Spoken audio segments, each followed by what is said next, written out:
เอาเลยนะครับคุณท็อปก็ขอต้อนรับเข้าสู่รายการ thailandtoday.co บน Facebook Live นะครับแต่ว่าวันนี้ต้องขอประทานโทษท่านผู้ชมว่าเราต้องมีการบันทึกล่วงหน้านะครับบน Zoom แอปเนื่องจาก connection กับ Facebook เนี่ยเกิดมีปัญหาแต่ว่ายังเหมือนเดิมครับเราจะมาพูดคุยกับคุณท็อปจิรายุนะครับผู้เชี่ยวชาญทางด้านเทคโนโลยีในตอนที่2เอพิโซด2นะครับของ Work from Home Technology Series นะครับเมื่อวันศุกร์ที่แล้วเนี่ยเราคุยกันไปแล้วรอบหนึ่งนะครับคุณท็อปก็แนะนำแอปพลิเคชันที่น่าสนใจ5แอปทั้งหมดนะครับคร่าวๆถ้าเกิดท่านผู้ชมไม่ได้ฟังไม่ได้ชมตอนแรกเนี่ยก็จะเล่าให้ฟังสั้นๆก็มี Slack นะครับของ Microsoft ที่คุณท็อปแนะนำสำหรับ Work from Home นะครับ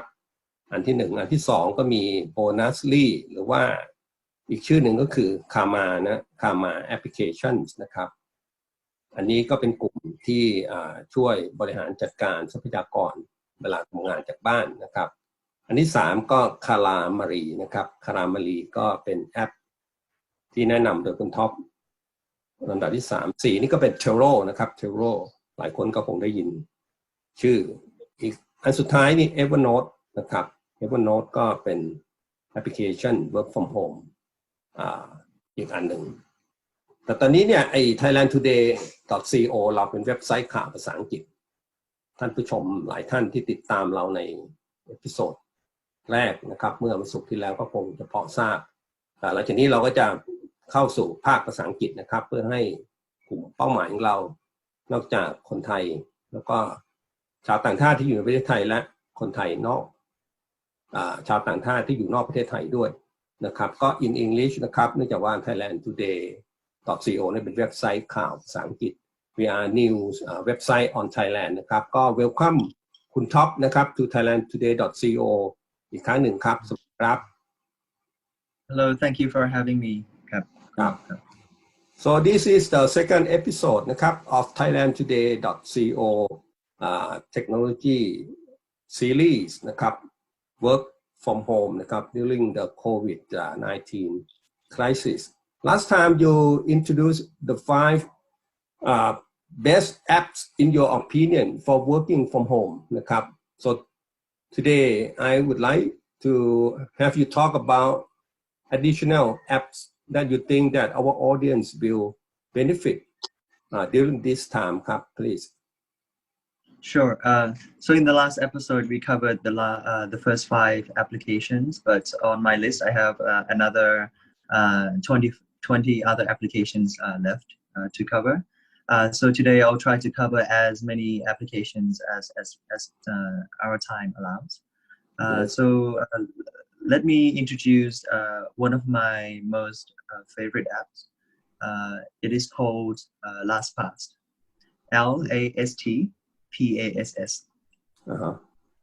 LastPass. This is an app that helps you manage your passwords. Mm-hmm. Right now, the confidentiality of the customer's data is very important. So Yes. we need to make sure that our internal security is of the highest standards. And often, people within the company misuse their passwords, right? They might write their password down on a piece of paper or sticky note and stick it on the front of the screen. That is not the best practice, right? Or they may reuse their password on multiple locations, on multiple sites. And imagine if one of the sites got compromised, meaning that the other, the other sites will get compromised as well because you're reusing your password. So I am recommending this app, LastPass. It helps you manage all your passwords on all of your sites. It will auto-generate, right? It will auto-generate all the passwords for you. And you can customize the number of letters. You can have your password with 99 letters long, 50 letters long, 20 letters long.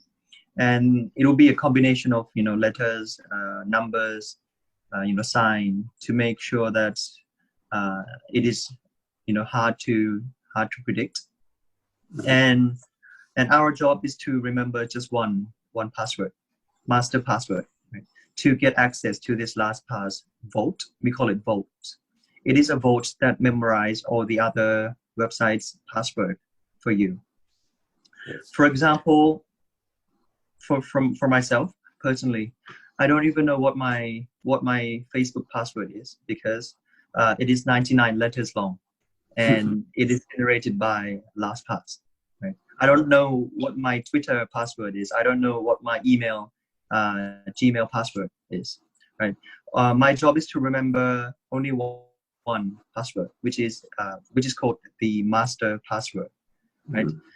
Once you log into your LastPass vault with your master password, LastPass will auto-fill all the other passwords on the other sites for you. And you can be assured that, LastPass will never use the same set of passwords on any other site. So There'll always be a new combination of letters. I see. So Top is like a master key, right, to your home. You need only one master key to enter any room of your homes, the main entrance, the bathroom, the bedroom, something like that. Yes. So once you, so it solves the issue of you keep forgetting your password, because there's so many different sites, and most people reuse the same password, which is not safe. So that's why going forward with the use of LastPass application, our job is to remember only one set of password, right? Which is the master password. And for the other sites, LastPass will auto-generate for you and auto-log in. Right? So once we log into the LastPass vault and say you enter access into the Facebook website, LastPass will autofill the email and the password for you without you knowing what the password is. I see. So just remember, go to this LastPass, LastPass. So it's a website. Yep. It's an This is one of my favorite apps that can help increase your security, your safety in terms of online working during this time. Okay. Yes, and I think another important feature of LastPass is that you can also share access of your account with other people without them knowing the password. For example, if I have a fan page on Facebook and I need to answer my clients, my customers, but I don't have the time to do this, I can LastPass my Facebook access to my team. They can log into my Facebook and they can fill in, answer customers' tickets on my behalf without knowing the actual password of my Facebook account. Once they're finished the job, I can remove their access anytime. So they just entered my Facebook without knowing what my Facebook password is. So it's like a right? And we can remove access anytime. It's like your personal assistant on accessing your work or your friends online, right? Yes. So I think this feature is going to be particularly useful for us, a site that you need to share with the rest of the company or the rest of the team, a shared account. So getting the security compromised. Is there any limit, Kun Top, how many subsidiary or sub password you can handle once you have the master password? There's unlimited. Unlimited, I see. Number of accounts. You can pretty much automate all the other websites' password on LastPass.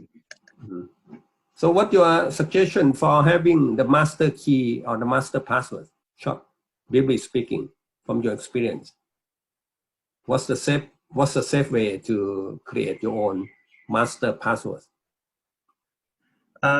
So I think the best practice is to never use your master password on any other website, because once a hacker or someone else know what your master password is, they can access your LastPass vault, and that means all the other passwords will be compromised. Because master password is the key to access to the vault of your other passwords. So it is very important to not reuse your master password on any other website, and don't make it too easy for a hacker to predict or to guess. On LastPass, there's a security challenge option. It will tell you if your master password is strong, medium, or weak. On which percentile are you comparing to the rest of the world? So it keeps your security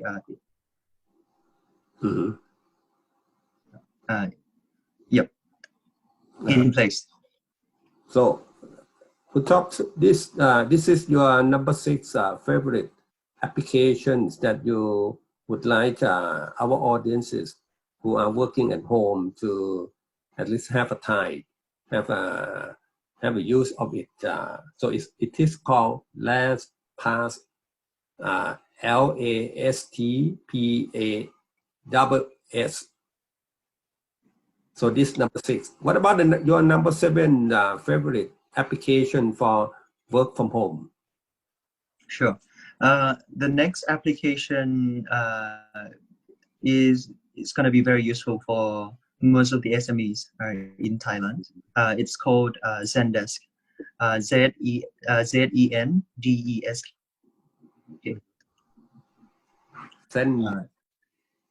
Zendesk. Usually, when you do you know that Thailand is one of the top countries in the world to use Facebook for commerce, to buy and sell things online, right? And the pain point for merchants in Thailand is that they usually find it difficult to keep track of different tickets, different messages coming from the customers, from Facebook, from Twitter, from Line, from LinkedIn, from Instagram. There's so many platforms that customers can reach out, and it is very hard to manage those tickets, to make sure that you answer all the tickets on time, in real time. And you have to open like 10 different tabs to do this properly. With the use of Zendesk, you can centralize all these different tickets from different platforms to one place, to Zendesk. And your job is to access Zendesk, the only place that you need to open your tab, Zendesk tab, and you can answer all your tickets there.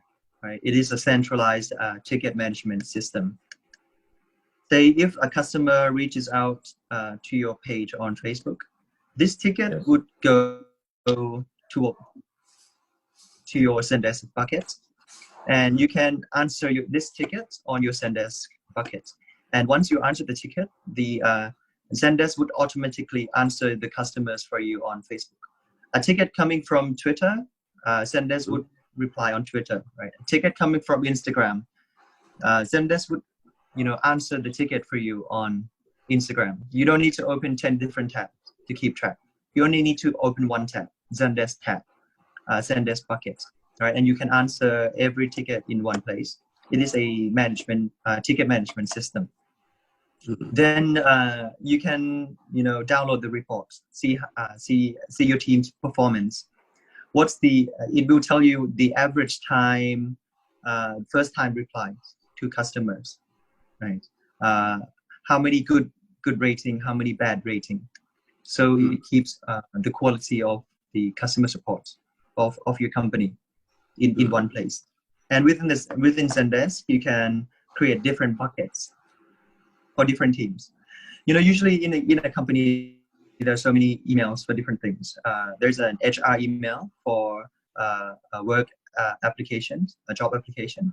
There is a business development email for partnership. There is a marketing email, investment emails, customer support emails, right? And it is very hard for different teams to measure impacts or results.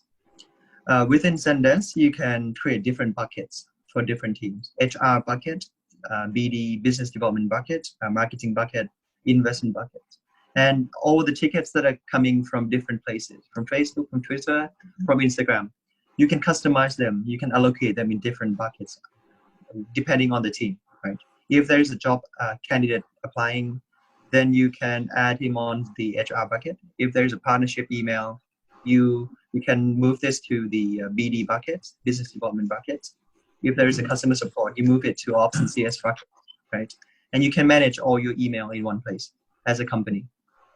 It is a very efficient app. Good Top, it's not only for CRM, customer relation management. It's more than that, right? I mean, Zendesk application. There are.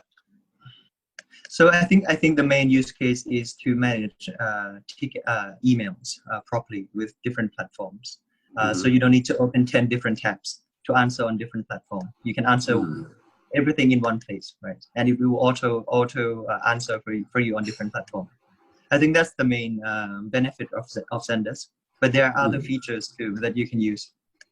There is a live chat platform where you can integrate this live chat onto your company's website. Then customer support team would only need to log into Zendesk. They can answer emails and they can also do live chats with the customers at the same time in one place. So you can allow live chat option on your website and also centralize all your emails in one place, which is a very useful application. So this number 7, Zendesk, Z-E-N-D-E-S-K, Zendesk. So quite good for your customer, your personnel management, your marketing, your business partners, etc. So that the number 7 from Kun Top. Next one, please, your favorite application for working from home. Sure. My next application is for the management team to monitor reports on different functions of the company. It's called Clipfolio. Clipfolio, K-L-I-P-F-O-L-I-O. So this Clipfolio, this Clipfolio application allows you to create a dashboard, a real-time reporting dashboard of every functions of your in your company. For example, within BitCup, within my company, when I enter log into Zendesk, I can see in real time the number of orders coming in, the number of orders going out in real time, right? The amount of money coming into the bank, the company's bank account, the amount of money going out of the company's bank account in real time. Right. So, and this is just for the accounting metrics, right? I can also see the number of signups, users sign up per day, the number of Facebook likes, the number of likes on Instagram, the number of likes on Twitter in real time within one marketing dashboard. You can create dashboards on different teams to monitor different metrics within the company. And these are all real time. This is particularly useful for the management team because we are in the internet century now. Data-driven decision making is very important, right? All the decisions should be driven by data mostly, and that's why you need to keep, history of all the data points within the company. So that would, when you utilize all these materials, it can help you make decision more precisely, more accurate.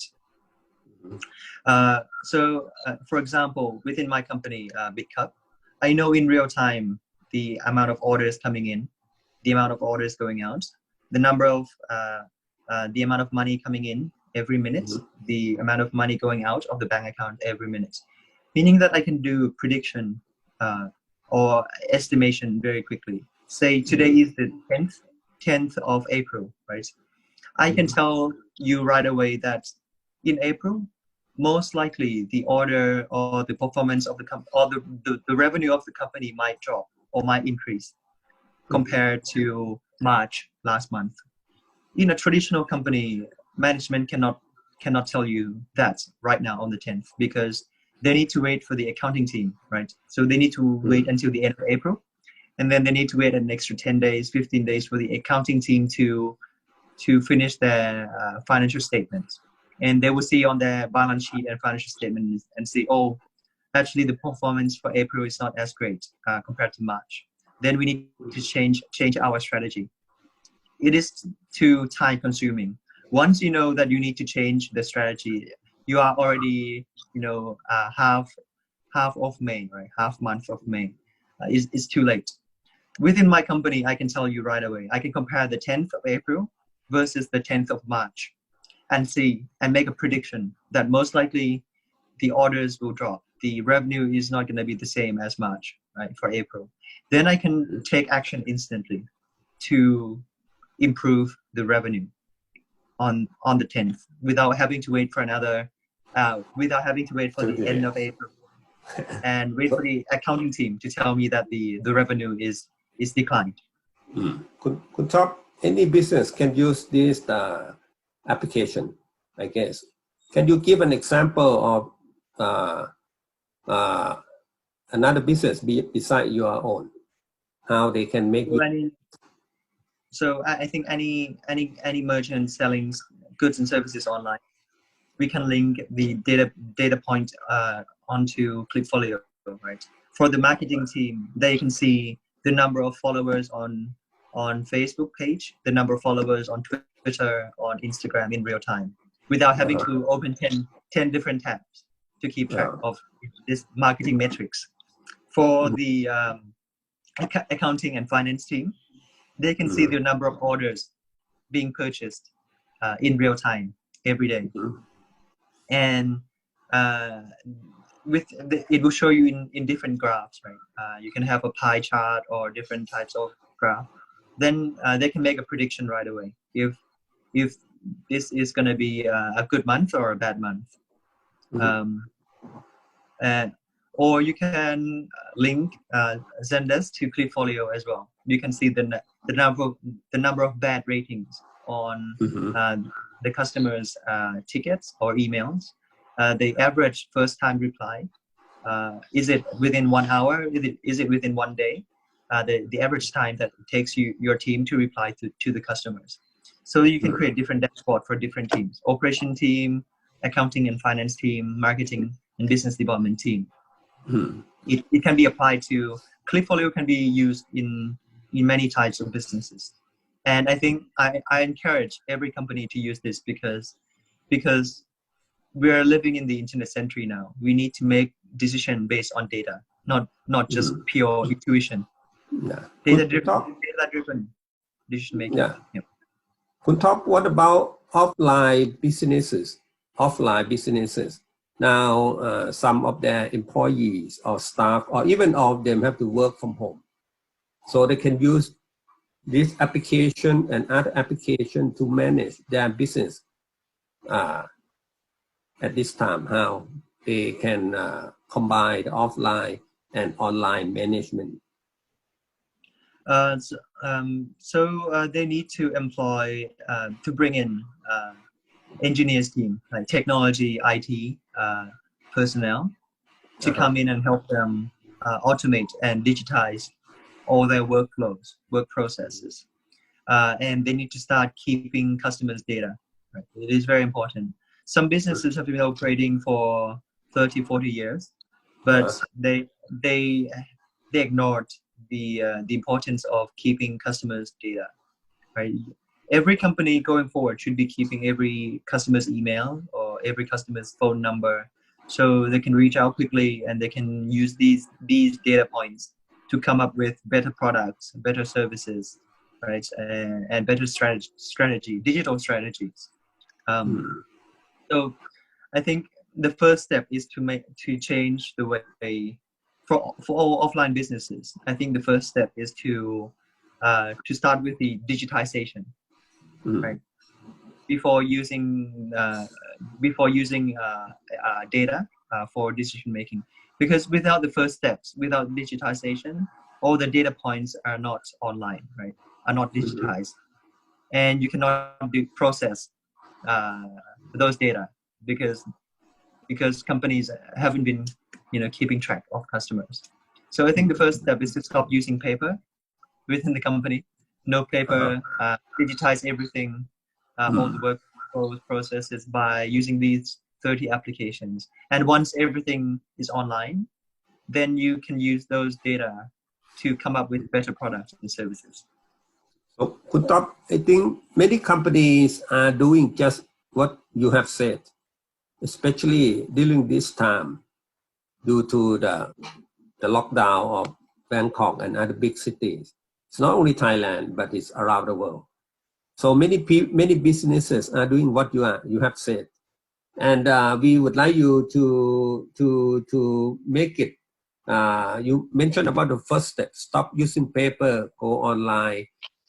It's quite a big challenge because at this time, it's all these enterprises who have not prepared for this kind of being forced by the COVID-19 crisis to do that.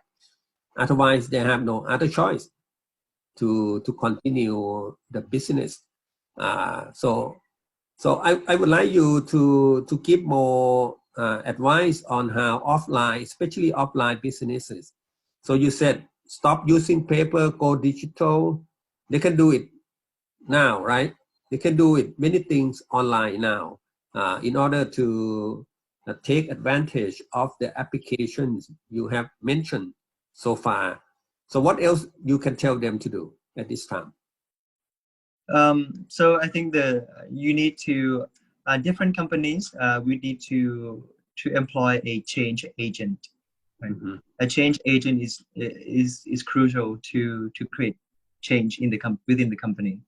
But I think the most important thing is the management team, the C-levels, would need to understand the importance of going digital, right? To go digital as a company. Mm-hmm. They need to change the way that they've been working in the last 20, 30, 50 years, which is very hard for them, right? But we are living in a different world now. Internet century is very different from the Industrial Revolution era, right? Internet century era. So the management would need to change their mindset and change their approach when it comes to working. Right. Once the management C-levels agree that they must have digital strategies within the company and outside the company, then they should employ the change agent to create change within the company. So BitCup is a very good, my company, BitCup is a very good use case. We went fully digital already in the last 2.5 years. Right. Mm-hmm. So with this coronavirus crisis impact that came, we had zero impacts on the way we work because we went fully digital already in the last 2.5 years. It's not painful for us to change because we have already adapted to these 30 different apps.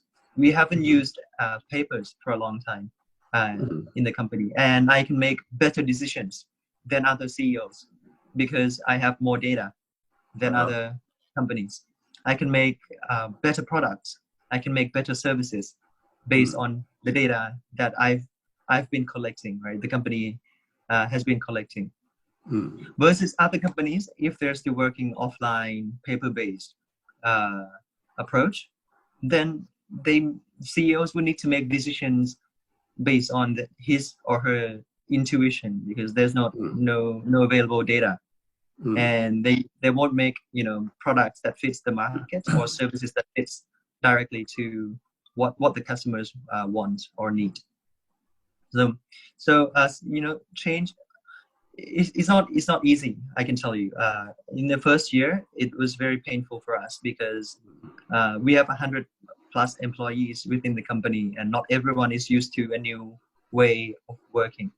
They have only heard of one application called Excel, right? Excel or Microsoft Word. But these are all 30 different new applications. They need to study or change the way that they work. It was painful, but we need to create a change agent. Without a responsible person or a project owner, change will not happen. But I think the most important thing is it's a top-down approach. Change will happen if the top management is serious about change. right? Could Top put it this way: if I were in the restaurant business, I have been running a chain of restaurants, quite popular. Maybe I have 10 branches.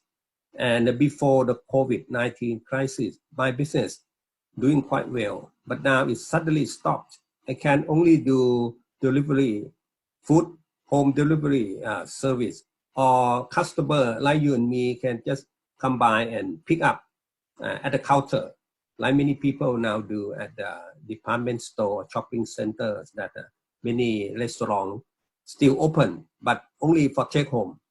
So in this case, they being forced from offline 100% to do something online. What is your suggestion?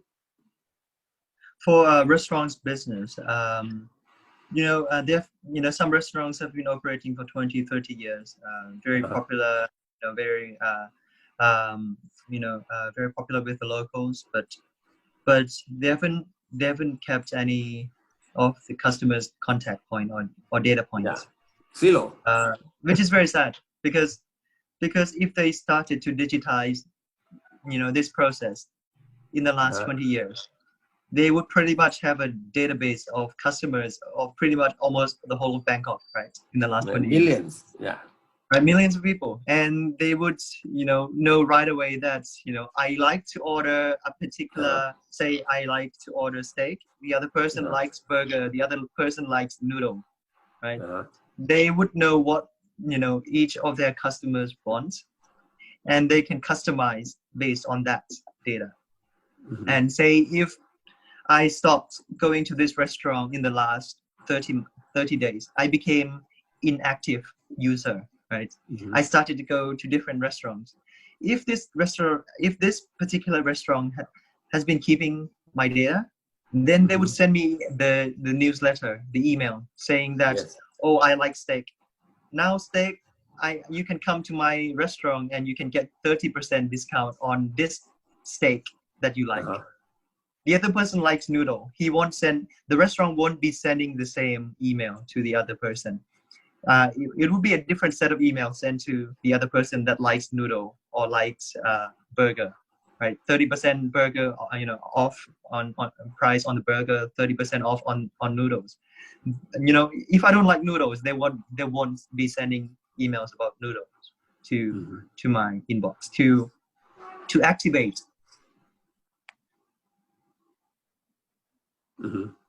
To activate the users, right? So, but right now they cannot activate the users because they haven't been keeping the data. If they have been digitizing that process, they would know right away that this guy has been quiet for the last 30 days. This customer hasn't come to our restaurant in the last 2 months. We need to do something here to improve the revenue. And with this COVID crisis, if you have those data points already, you can pretty much deliver to their houses, right? You can reach out to customers with their phone number, with their emails, and you can increase your sales because you haven't lost touch with the customers. Or there's another gimmicks that other restaurants have been using. There's a point system also. That incentivize people to go and dine in their restaurant. Within the point system, they would incentivize the customers to go and get discounts from their restaurant, but at the end, they would create more. Customers would add more revenue to the company. Say for example, if you go to the restaurant 10 times and then you get 10 points, you can use these 10 points for 30% discount. But food margin is already 200% profit, right? It doesn't cost them a lot to reduce their profit by 30%. They still earn another 170% revenue profit. So I think it will increase sales as well if you start to digitize the point system and give out the marketing gimmicks to customers. So, good Top, it's not too late. Like they can start doing it now. if they still have the outlet for home delivery or for take home service, collecting data, and then have the incentive program, correct? Yes, I think every company should have a point system. It would incentivize customers to do things that the restaurant wants. But I would say with this COVID crisis, it will expedite the change, the developments about towards a cloud kitchen and delivery, right? So restaurants with a lot of branches, we need to rethink because after 30 days, the customer's behavior, they get used to a new way of consumption. They would now, prefer to dine at home, right? Get food delivered to their doorstep. They only need to move their their thumb within 30 minutes. Food, around Bangkok, anywhere around Bangkok would arrive at their doorstep. There's a change of customers' behavior or consumption already. So those restaurants with a lot of branches, we need to rethink what are the other value added that they can bring in that are superior to having food at home for customers. Can you add any dining experience or entertainment value for customers if they go and eat at the restaurant? If not, then I would suggest restaurants go towards cloud kitchen, right? Everything, you need to change the focus. Instead of focusing on opening as many branches as possible, restaurants should be focusing on the quality of the content of the food, of their food, right? You need to focus on delivering the best food, the lowest, cheapest food, the highest quality food, the fastest, possible, delivered food products. And you need to list your content on different platforms, Lineman, Grab, Gojek, Food Panda, to get this distribution to as many people as possible. But your job is to focus on the quality of your food now and list your food on different platforms, right? Cloud kitchen. If the assumption is that you cannot add any other experience or entertainment value on your branches because people will not eat outside.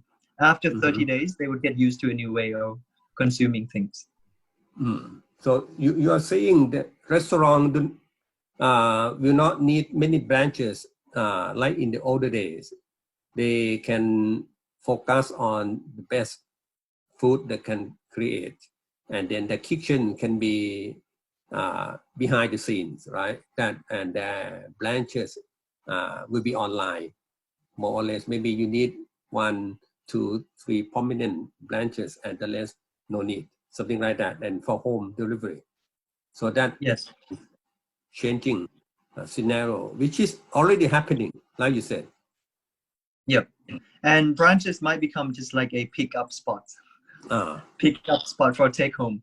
To open branches near office spaces, they can order on the apps and get a pickup spot on the way home quickly.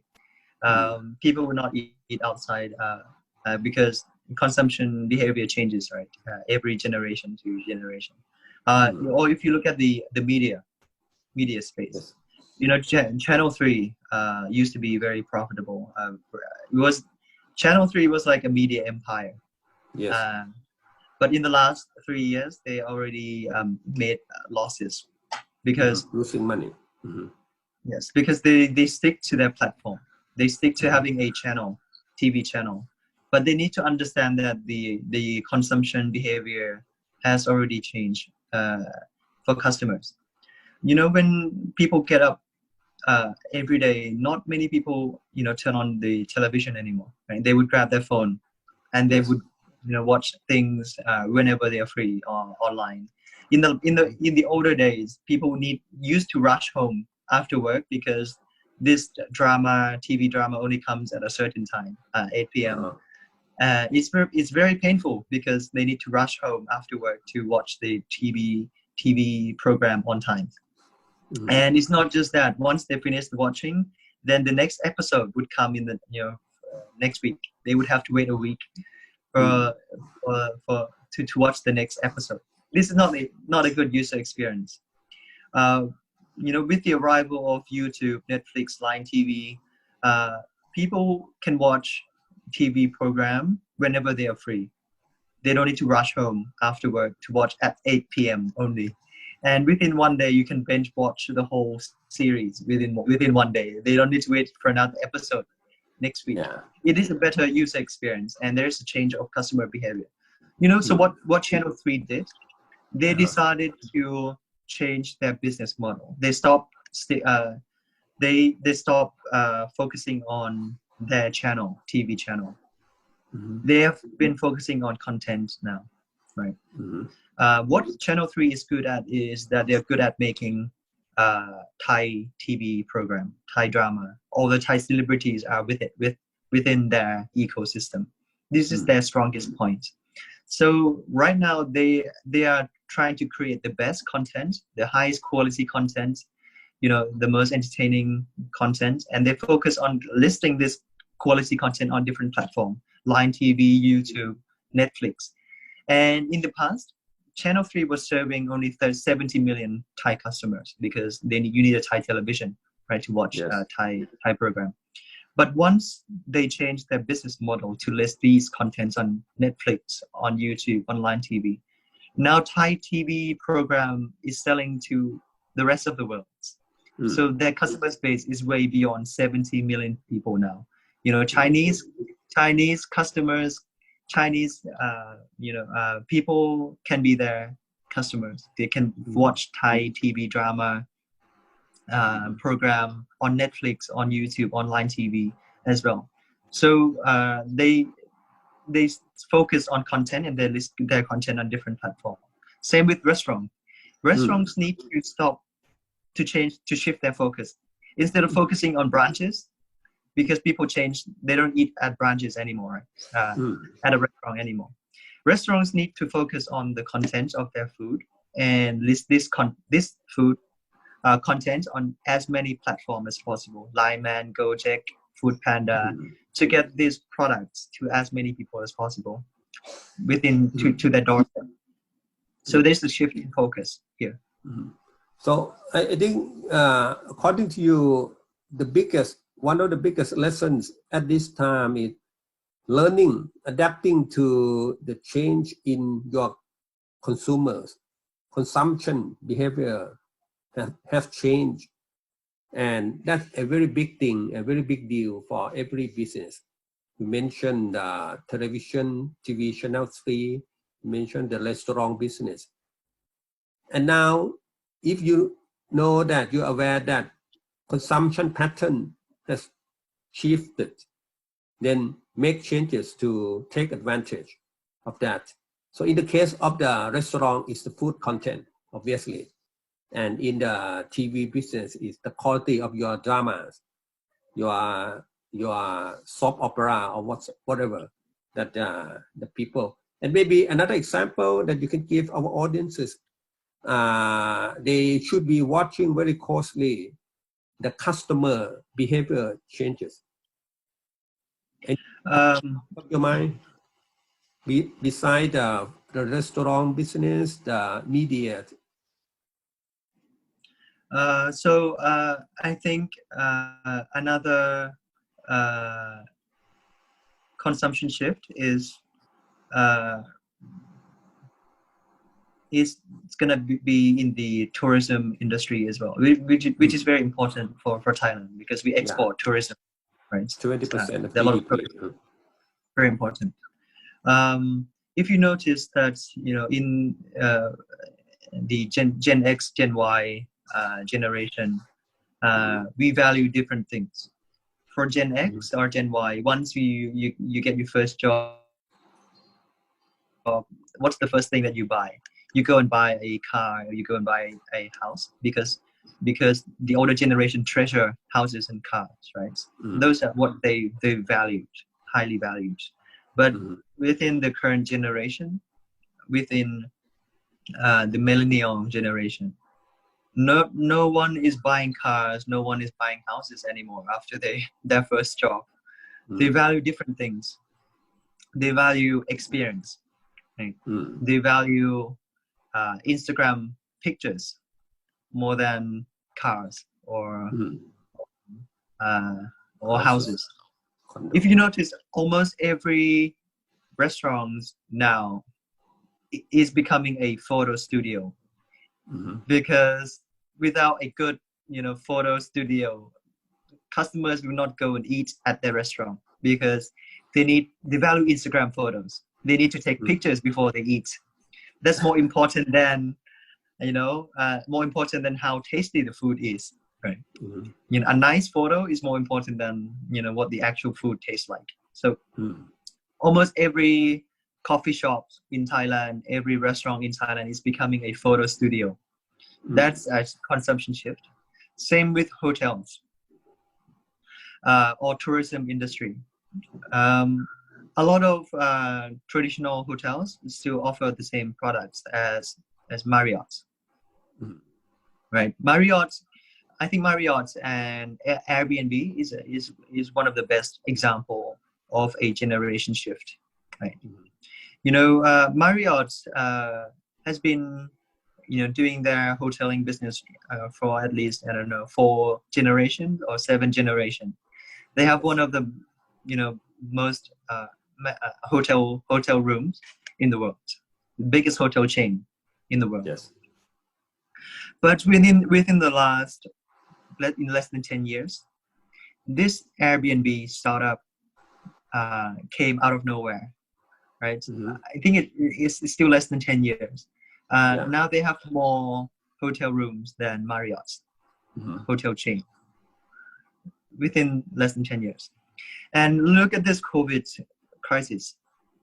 Who is suffering more now, Marriott or Airbnb that is suffering? I mean, both suffered from people, not traveling, but who is suffering more?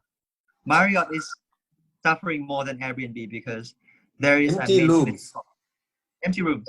They need to pay for their workers, cleaners, right?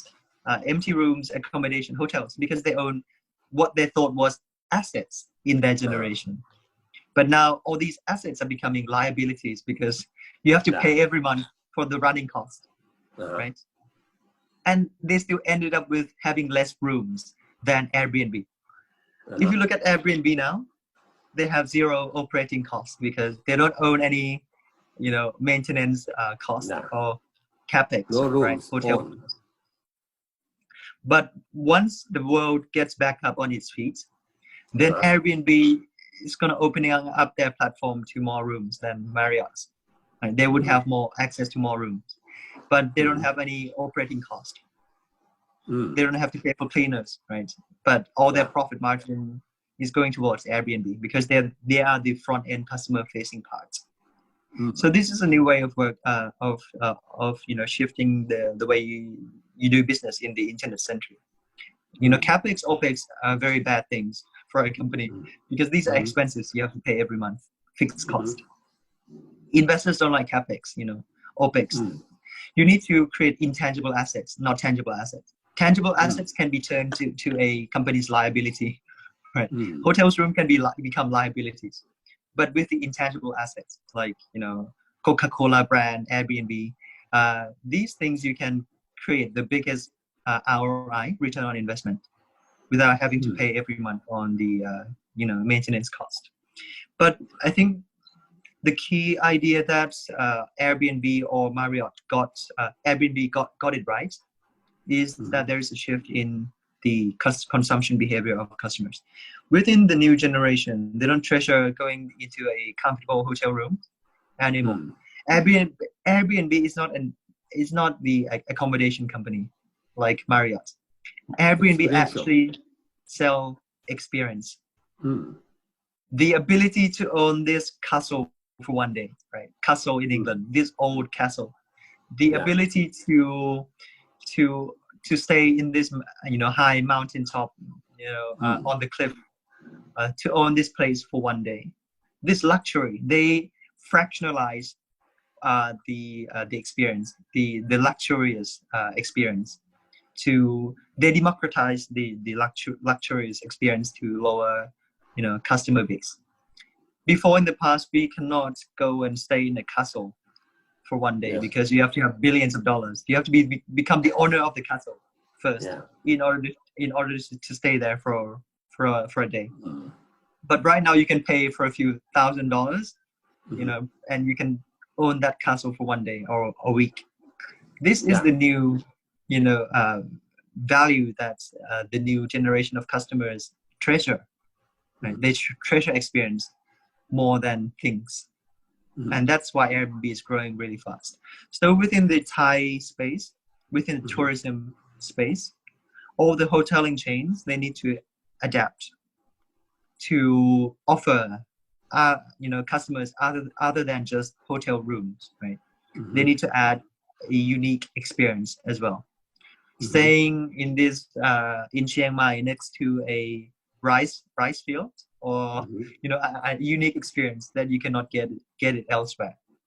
Staying next to the seafront, sea view, an isolated hut or you know, cotton hut elsewhere. So they need to add additional experience, not just a normal traditional hotel room. That's not what customers want anymore.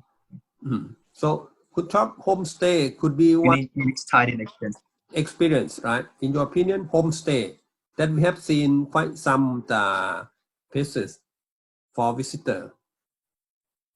Yes, so there's a rise in Airbnb hosts around the world. Airbnb creates new jobs for people with you know, empty homes, empty spaces, and you know, get to know the locals.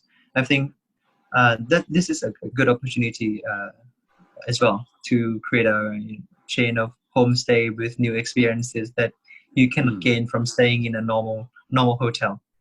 I see. So, but when it comes to a traditional hotel business, say if you cannot add any additional experience, what can you do, right? You can start to digitize and keep customers' data.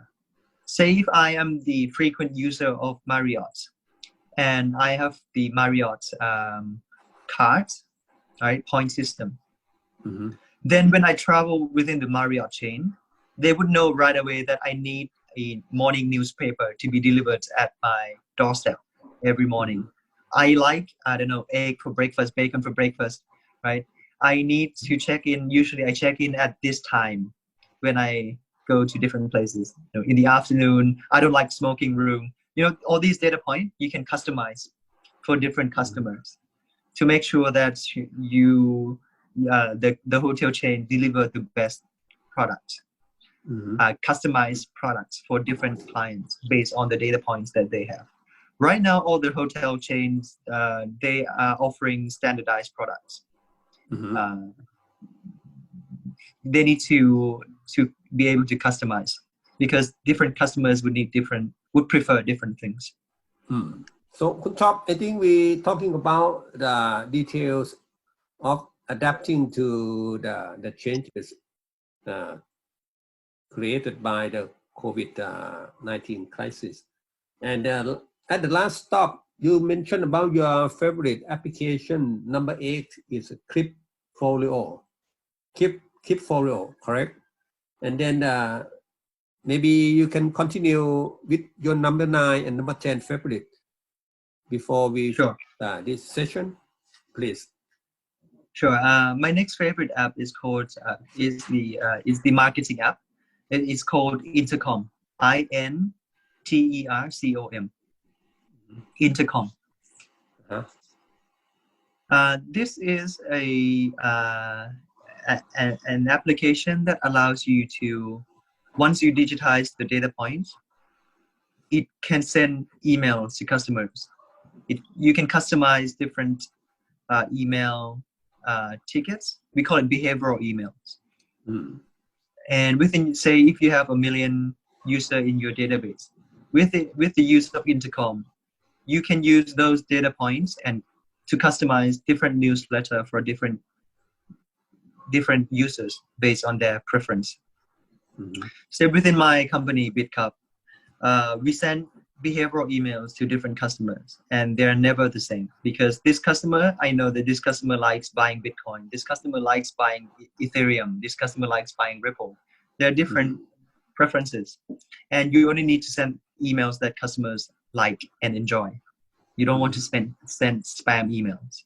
With the use of Intercom, you can customize and add different triggers to your database, and it will automatically send the customers emails that they like to activate your sales.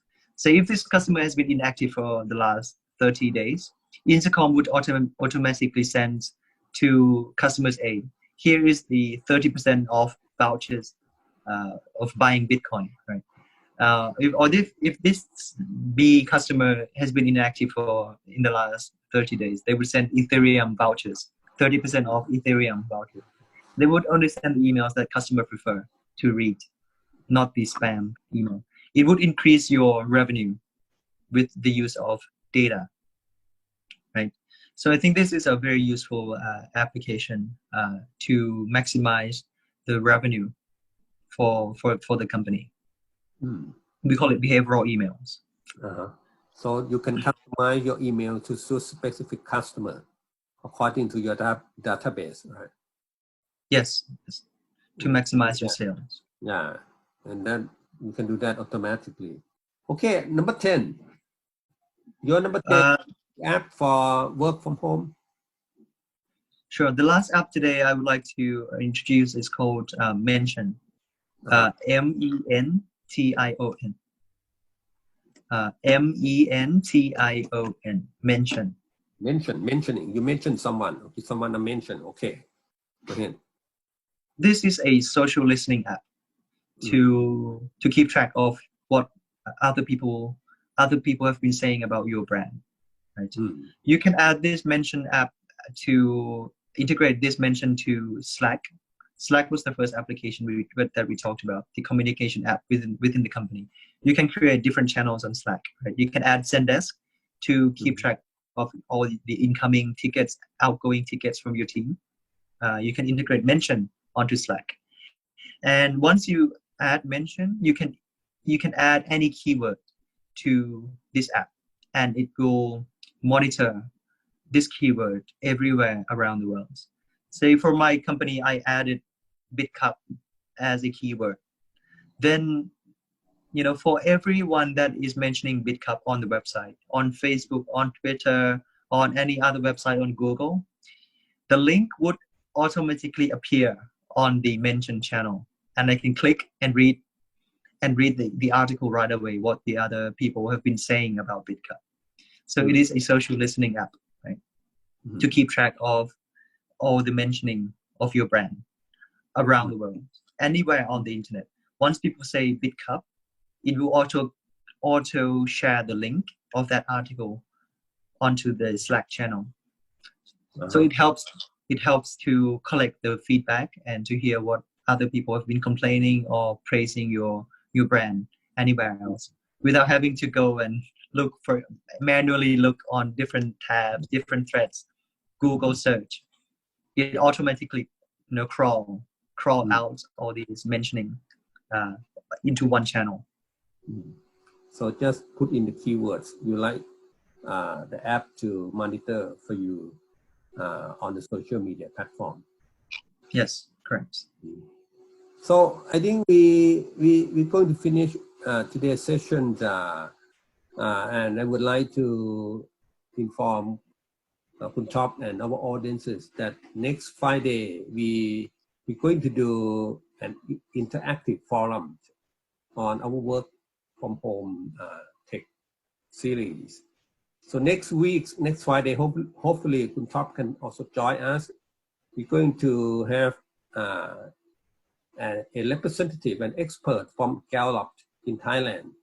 So she is going to focus on psychological or behavior issues concerning working from home. And we're going to have Kun Topp also on the technical issue. So working from home, there are two big issues. One is technology. The other is psychological and behavior. many people in Thailand now working from home, you know, spouses, maybe husband and wife, maybe partners, they're living together and they may be working from different rooms in their home. Some of them may have children, small children, so you know some disruption. And also discipline is very important working from home, and that will be about productivity. I think on that issue, Top can give us the technical point how you can boost productivity while working from home. For many people, I think for most people, working from home is not easy, actually.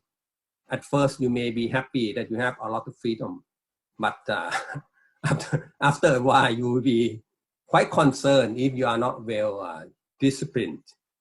So I hope that Kun Top and our audiences can join our interactive forums next Friday at 1 p.m. And for today, I have to say thank you and goodbye to Kun Top and our audience at this time. So see you again, Kun Top, and see you again, everyone. Thank you very much.